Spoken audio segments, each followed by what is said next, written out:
सोचने के तरीके अगर आपके बदल जाए तो मैं ये कहता हूँ आप एक दिन में नरक में से निकल के स्वर्ग में जाए। आपको मैं ये कहता हूँ आप अगर विचार करने का तरीका बदल लें अपना, आपकी जो वर्तमान स्थिति है कल इसमें कायाकल्प हो सकता है। वाल्मीकि डॉक्टर का मैंने किस्सा सुनाया था, एक दिन डॉक्टर था और दूसरे दिन संत। एक दिन अम्रपाली थी, वेश्या थी, और दूसरे दिन परम साध्वी हुए। एक दिन अजामिल था और दूसरे दिन जाकर के संत हो गए। एक दिन बिलमंगल कामकों का आशीर्वाद था और दूसरे दिन संतों का आशीर्वाद हो गया। तुम्हारा ये कैसे हो सकता है? बेटे कोई तरीका नहीं, एक ही तरीका है कि हमारे विचार अगर बदल जाए, अगर हमारे विचार बदल जाए, हमारे चिंतन के तरीके बदल जाए, हमारे स्वभाव बदल जाए, हमारी आदतें बदल जाए, हमारी मान्यताएं बदल जाए, हमारी आकांक्षाएं बदल जाए, तो हमारे जीवन का बाहर सब बदल। आज जो आपका स्वरूप है, जिसकी आपको शिकायत है, असल में आपकी शिकायत बाहर वाली परिस्थितियों पर लगाते रहते हैं। परिस्थितियाँ ये खराब है, परिस्थितियाँ ये खराब है, परिस्थितियाँ ये खराब है। पर ईमानदारी की बात यह है, परिस्थितियाँ बेटी यही थी, हमेशा से यही रहेंगी। परिस्थितियों में कोई परिवर्तन न हुआ है, तब क्या किस बात की शिकायत है? आपको मनस्थिति बदलनी चाहिए। मनस्थिति बदल लेंगे तो परिस्थितियों को बदलने की कोई जरूरत ना पड़ेगी। आप मनस्थिति बदल लीजिए, परिस्थिति की कोई जरूरत ना पड़ेगी। तो ये हमारी संतान नहीं होती है, बड़े दुखी हैं, बड़े दुखी हैं। अच्छा बेटे तू अपना विचार बदल दे। क्या विचार बदल दूँ? इस तरीके से विचार बदल दे। इससे क्या है, राजा महेंद्र प्रताप ने बदल दिए थे। महेंद्र प्रताप ने घर वाले खानदान वाले बार बार कहते थे संतान नहीं होगी वंश नहीं चलेगा, संतान नहीं होगी वंश नहीं चलेगा, तुम्हारी कमाई कौन खा जाएगा। सारे के सारे विचार छाया हुआ था। राजा महेंद्र प्रताप के कान में किसी ने कह दिया एक बच्चे को कमाई खिलाने की क्या आवश्यकता है? जो हमारे पास कमाई है इसको हम लोकहित के लिए खर्च कर दें तो क्या बुराई की बात है। राजा महेंद्र प्रताप ने दूसरे दिन ये कर दी घोषणा सब जगह, हमारे बच्चा पैदा हो गया, हमारे बच्चा पैदा हो गया। वाल्मीकि नाम करने को आए, सारी की सारी भीड़ जमा हो गई, रिश्तेदार जमा हो गए, मिठाइयाँ बटने लगी, योनि का बच्चा पैदा हो गया। जब उनका नामकरण संस्कार होने का समय आया, राजा महाराजा साहब बैठे हुए थे। राजा साहब अपनी रानी को लेकर के आए, हाथ जोड़ के बोले हमारी रानी के पेट में से कोई बच्चा नहीं हुआ। तो फिर कौन के में से हुआ? कुत्ती की में से हुआ, बिल्ली के में से हुआ, कौन के में से बच्चा हुआ जिसके लिए आपने बाबा बचाया? लेकिन उन्होंने राजा साहब ने कहा हमने कोई गोद भी नहीं रखा, तो कहाँ से बच्चा हुआ? राजा साहब फिर 80 की मोड़ में बोले हमारे पेट में से बच्चा पैदा हुआ है। आदमी के पेट में से बच्चा पैदा हुआ? आदमी के पेट में से? हाँ सर, हमारे पेट में से बच्चा पैदा हुआ, कहाँ दिखाइए? उन्होंने वाल्मीकि के सामने हाथ जोड़ कहा लोगों का बच्चा पैदा करने से मतलब यह है कि हमारा वंश चलेगा और हमारी कमाई कौन खाएगा। हमने ये विचार किया है कि हमारा वंश हमारे अच्छे कामों से चल सकता है। हनुमान जी का वंश उनके अच्छे कामों से चला था, औलाद नहीं चला है। औलाद नहीं चलाया होता तो कुत्तों का वंश चल गया, सूअरों का वंश चल गया होता, मच्छरों का वंश चल गया होता, मछलियों का वंश चल गया होता।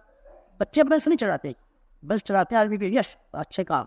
इसलिए आप अच्छे काम करना चाहते हैं, जो हमारी कमाई है जिसके लिए बार बार लोग कहते हैं कमाई को खाएगा कौन, कमाई को खाएगा कौन, कमाई को खाएगा कौन, कमाई को खाएगा कौन। हमने खाने के लिए अपने ऐसी औलाद तय कर ली है जिसको हम सब खिला देंगे।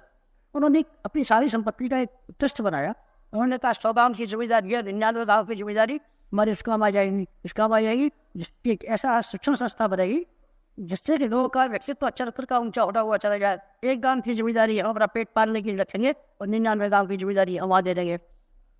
कमेटी बना दी गई। वाल्मीकि ने उस कमेटी का नाम, उस संस्था का नाम प्रेम महाविद्यालय रखा। बहु संपूर्ण जो राजस्थान के गवर्नर रहे थे, यूपी के मुख्यमंत्री रहे थे, उसमें अध्यापक का काम करते थे। सेंट्रल गवर्नमेंट के मिनिस्टर थे, वो उसमें अध्यापक थे। तो अक्षर करमचंद जो मुद्दतों तक सेंट्रल गवर्नमेंट के महत्वपूर्ण काम पर है, वो भी उसमें अध्यापक थे। हमारे यूपी के आचार्य ध्रुव जो शिक्षा मंत्री है, वो भी इसमें नौकर थे, अध्यापक थे। ऐसे चुने हुए अध्यापक लाए। उन्होंने साहित्य प्रांत में राजनीतिक क्रांति के लिए उस प्रेम महाविद्यालय को माध्यम बनाया। हजारों में किस तरह से तैयार कर दिए। इसने यूपी में स्वाधीनता का संग्राम का इतिहास जो है वास्तव में प्रेम महाविद्यालय का इतिहास है। सारे के सारे आदमी उसी में से बन के निकले थे और राजा महेंद्र प्रताप की संपत्ति सार्थक हो गई। उनका बेटा ऐसे हो गया, उस बेटे की प्रशंसा, उसके बाप की प्रशंसा सारा हिंदुस्तान हमेशा करता रहेगा। ये क्या है? ये है मिरेकल ऑफ राइट थॉट्स। ये नई की दुकान पर हमने देखा वो एक फोटो देखा है जिसमें एक आदमी के बाल ऐसे बड़े बड़े बाल और ऐसे मूछे ऐसा बैठा हुआ है भूत जैसा। उसी के बगल में एक और आदमी बैठा हुआ है, ये हजावत बहुत क्लीन से बनी हुई और बाकायदा उसकी बाल ऐसे बने हुए हैं। दोनों की शक्ल है, व्यक्ति एक ही है और शक्ल है दोनों। क्या मतलब है? ऊपर लिखा रहता है हिरजी हूँ, उस फोटो के ऊपर मिरेकल ऑफ बार्बर्स हैंड, क़यामत बनाने वाले की हाथों का जादू। मित्रों, मैं कहता हूँ आपसे, मिलेकिन आप राइट थॉट्स, सही विचारों का जादू। सही विचार अगर आपके ऊपर आ जाए तो आप महान, आप संत, आप ऋषि हैं, आप ज्ञानी हैं, आप तपस्वी हैं। और मैं कहता हूँ आप सुखी हैं, आप सुखी हैं, आप सुखी हैं, आप सुखी हैं। आपके ऊपर जो चिंता है और सुख छाए हुए हैं, ये कुछ नहीं, ये कुछ नहीं। आपकी मनस्थिति के अंदर जो विकृतियाँ बनी पड़ी हैं, ये छाया है, बस और कुछ नहीं, ये छाया है। इसलिए मैं ये कहता था आप लोगों से, अगर आप चले जाएं यहाँ से और एक चीज़ मेरी लेकर के चले जाएं तो मजा, काशी लेकर के चले जाएं, कायातन का आशीर्वाद लेके चले जाएं और मेरे अनुरोध स्वीकार करके चले जाएं, तो क्या लाभ मिलेगा? बेटे, मैं ये कहता हूँ तुझसे कि नरक में से निकल के स्वर्ग में चल। आज जो चिंताएं तेरी ऊपर छा रही है, मैं तुझे वरदान देता हूँ और आशीर्वाद देता हूँ और विश्वास दिलाता हूँ, कल से तेरी परिस्थितियाँ बिल्कुल बदली। जो हैरानी तेरी ऊपर छाई हुई है, मेरे वरदान आशीर्वाद से तो हल नहीं हो सकती। तेरी वरदान आशीर्वाद से है, जो तू मांगने के लिए आया है, मैं दे तो दूंगा तुझे, उससे तेरी कोई समस्या का लाभ नहीं होगा। जी मेरी संतान नहीं होती, बेटे मैं जरूर तेरी संतान पैदा कर दूंगा, विश्वास रख। जिसको मैंने वचन दिया है उसने पूरा कर दिया। हाँ, संतान नहीं होती है, हमें संतान नहीं होती है, तो मैं तुझे आशीर्वाद देता हूँ कि तो 1 साल भर के भीतर बच्चा हो जाएगा। लेकिन मैं एक बात कहता हूँ कि तेरी समस्या में एक रत्ती का 1000वां हिस्सा में कोई लाभ नहीं होगा। तेरी चिंता में कोई फर्क नहीं पड़ेगा, तेरे दुखों में कोई कमी नहीं आने वाली है, तेरे कष्टों में रत्ती भर भी फर्क नहीं पड़ने वाला है। तेरी व्यथा है, तेरा भाव जो बातें वाला रहे, तू जो कैसे वरदान दे दे। लेकिन मैं ये कहता हूँ तेरी परिस्थिति में और तेरी मनस्थिति में एक रत्ती का नौकी बराबर नहीं पड़ेगा।